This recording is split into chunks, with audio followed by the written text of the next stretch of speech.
सिर्फ दो बातें, एक अलिफ और बे बादशाही। अलिफ को याद करेंगे तो बे बादशाही तुम्हारी है। बस वास्तव में अलिफ भगवान को कहा जाता है। क्या? बिंदी को नहीं कहा जाता। बिंदी निराकार को भगवान नहीं कहेंगे। बिंदी कोई साकार कण में प्रवेश करके मुकर्रर रूप से जब पाठ बजाती है। कौन सी बिंदी? सुप्रीम सोल, जो कभी जन्म मरण के चक्र में नहीं आता है। जो बिंदी रूपी आत्मा सदैव कल्याणकारी पाठ बजाने वाली है, इसलिए उसका नाम है सदाशिव। सदैव ही कल्याणकारी है। किसके द्वारा? मुकर्रर रथ के द्वारा। उसको भगवान कहा जाता है। जो बिंदी को भगवान मानते हैं वो क्या बन जाते हैं?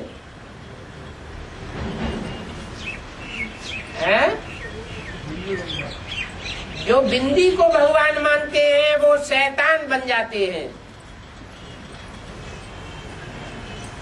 कहाँ भगवान और कहाँ अपन को भगवान कहलाने वाले?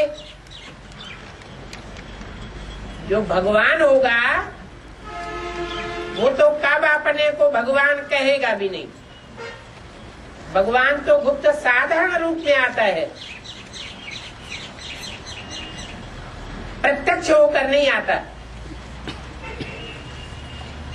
था चना बाजे घना।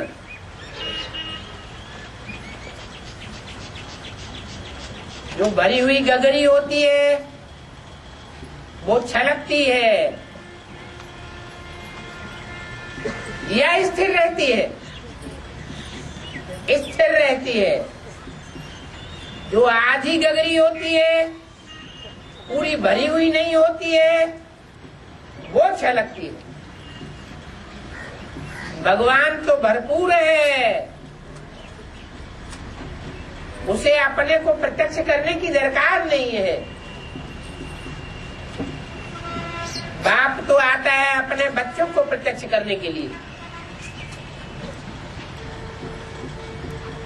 जब बच्चे प्रत्यक्ष हो जाते हैं तो छुपा रुस्तम बाप बाद में प्रत्यक्ष होता है। तो अलफ को भगवान कहा जाता है। अलफ तो सदैव खड़ा हुआ डंडा है। वो पुरुषार्थ में कभी संशय बुद्धि होकर के नीचे नहीं गिरता। पड़ा हुआ डंडा नहीं बन सकता। बे गिर सकता है, पे गिर सकता है, कोई भी गिर सकते हैं, कोई भी संशय बुद्धि बन सकते हैं। जो अलफ पाठधारी है, हीरो पाठधारी है, वो गिर नहीं सकता। आंखों से भी ऐसे ही इशारा करते हैं अलफ की ओर। आत्मा इशारा करती है।